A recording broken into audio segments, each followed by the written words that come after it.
안녕하세요. 꿈을 걷는 자의 저자 정범희입니다. 이 콘텐츠는 단순히 책을 낭독하거나 줄거리를 설명하는 시간이 아닙니다. 이건 저의 경험 그리고 당신의 삶과 연결되는 이야기입니다. 꿈을 걷는 자는 단지 꿈꾸는 법을 말하지 않습니다. 이 책은 왜 사람들이 꿈을 꾸고도 걷지 못하는가 라는 질문에서 시작됐습니다. 그리고 그 답을 찾아가는 과정에서 저 역시 수없이 넘어지고 다시 일어섰습니다. 그 여정을 글로 남겼고 오늘은 목소리로 여러분과 나누려 합니다. 책에는 여러 인물과 상징이 등장하지만 그들은 어쩌면 우리 모두의 모습입니다. 나태의 마을에서 벗어나고 싶지만 머무르게 되는 나, 완벽함에 사로잡혀 시작조차 두려운 나, 그리고 결국 다시 꿈을 향해 걷는 나. 이 시리즈는 각 장마다 한 걸음씩 당신의 생각에서 행동으로, 두려움에서 용기로, 멈춤에서 실천으로 나아갈 수 있도록 도울 것입니다. 그리고 저는 그 길을 먼저 걸은 사람으로서 성공이란 멀리 있는 특별한 것이 아니라 지금 이 순간 내딛는 한 걸음이라는 사실을 함께 나누고 싶습니다. 이제 책 속의 이야기가 아니라 당신의 이야기로 연결되는 여정이 시작됩니다. 꿈을 걷는 자, 함께 걸어가 보시죠. 이 꿈을 걷는 자를 보면 1장에는 꿈의 문을 열며 라는 목차가 등장을 합니다. 여기서 나오는 말은 누구나 꿈을 꿉니다.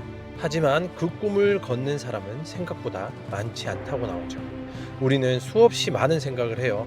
언젠가는 이라는 말을 반복하면서 말이죠. 하지만 그 진실은 언젠가는 오지 않습니다. 그저 마음속에서만 맴돌다 사라지는 꿈이 얼마나 많은지 모릅니다. 우리는 종종 자신의 꿈을 말하는데 그칩니다.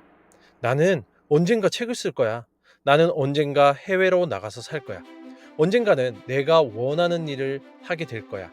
그런데 그 언젠가는 1년이 되고 5년이 되고 결국은 10년이 지나도 오지 않습니다.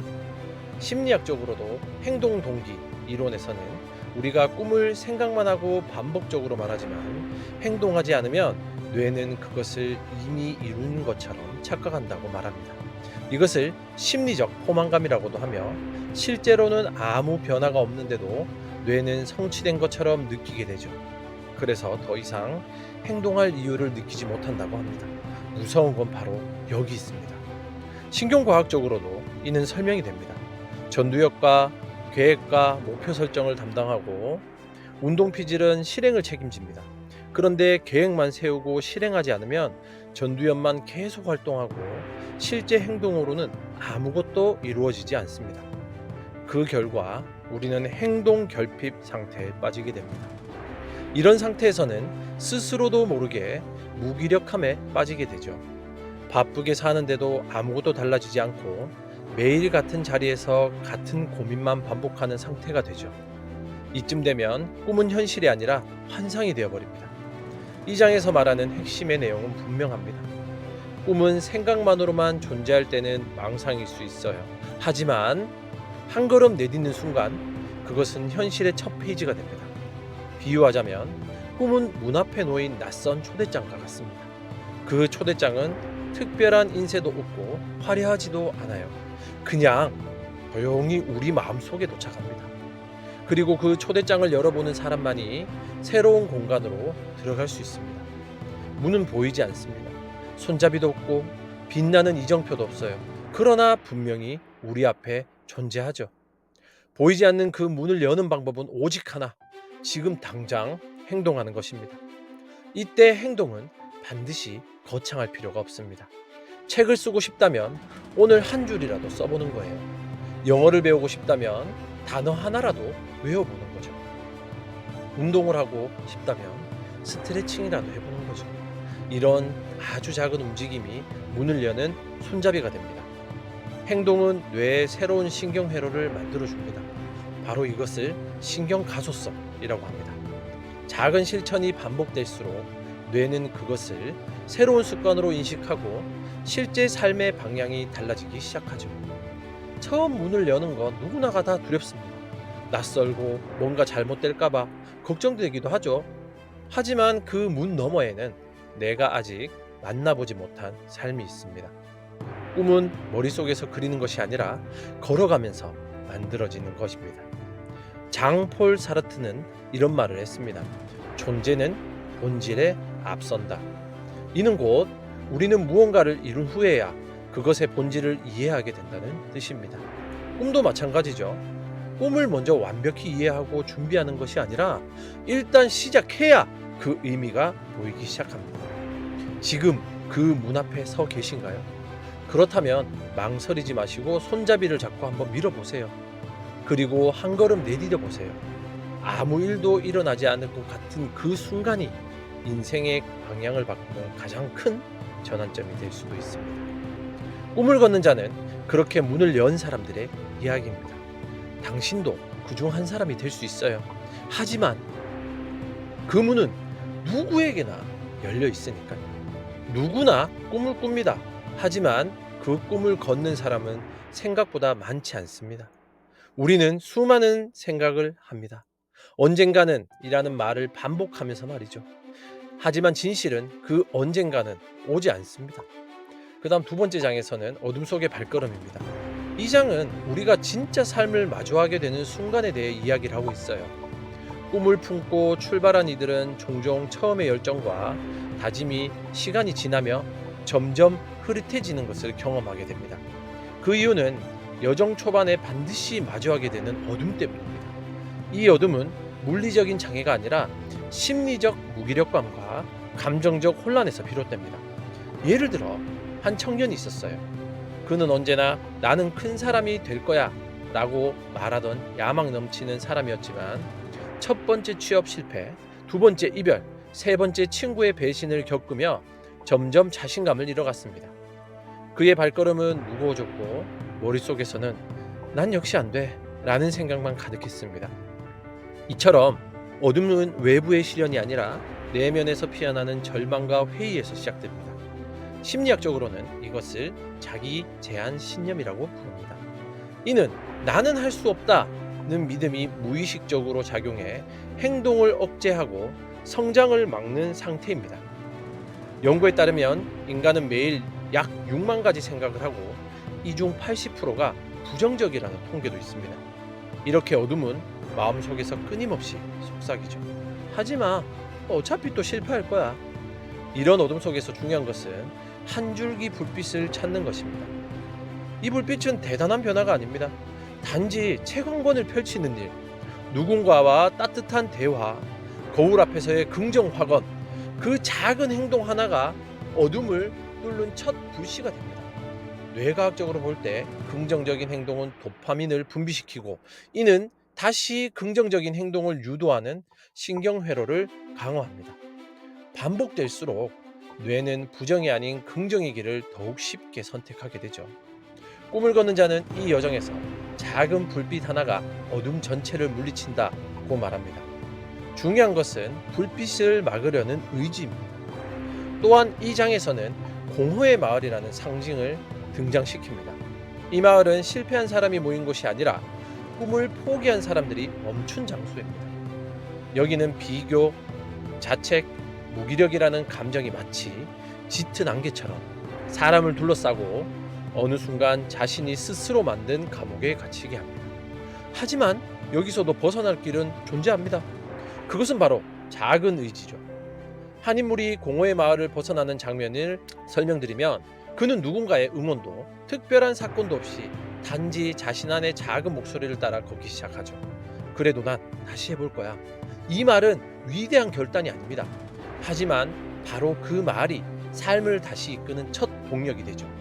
신경과학에서는 이런 내면의 결단이 전두엽의 활동을 자극하고 감정을 관장하는 편도체의 과활성을 억제한다고 합니다.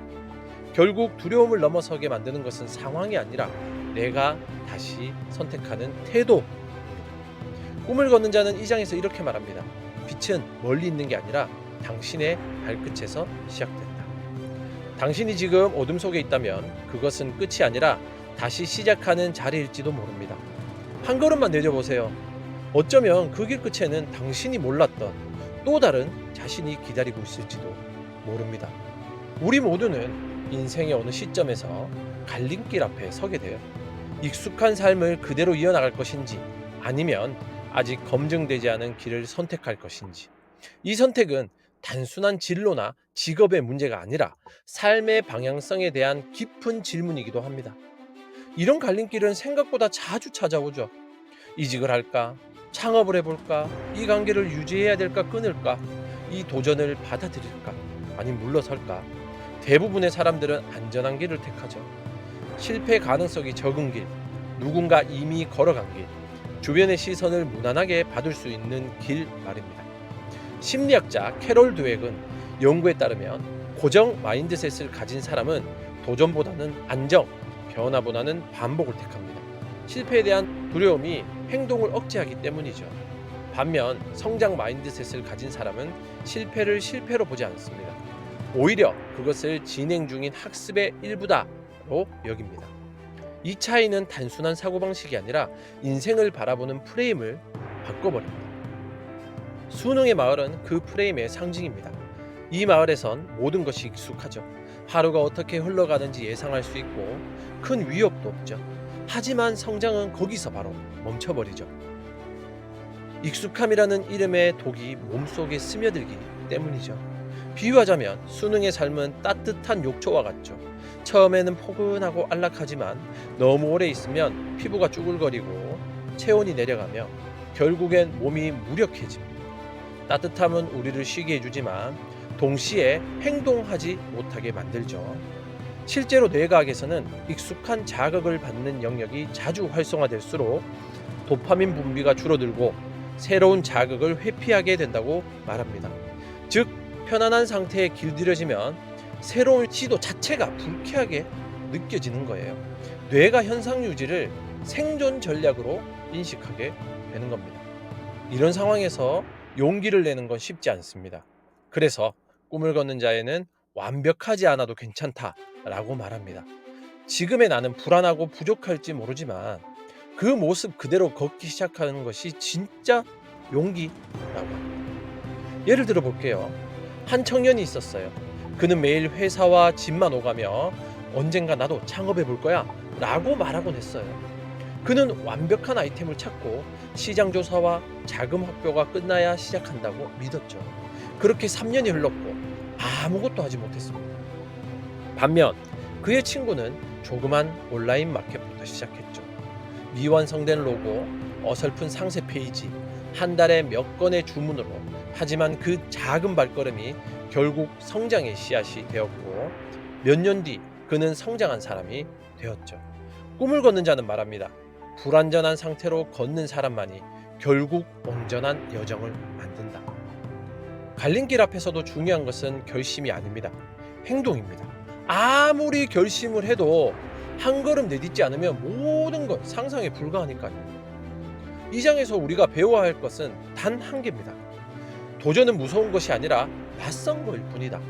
그리고 낯선 것을 익숙하게 만드는 가장 좋은 방법은 그 속으로 내가 들어가 보는 거죠. 지금 당신은 어떤 선택을 앞두고 있습니까? 계속 수능의 마을에 머물 것인가요? 아니면 그 마을에서 벗어나 새로운 지형을 탐험할 준비가 되었나요? 기억하세요. 불확실함은 실패의 전조가 아닙니다. 그것은 가능성의 땅이에요. 우리는 그 가능성 위에 길을 만들죠.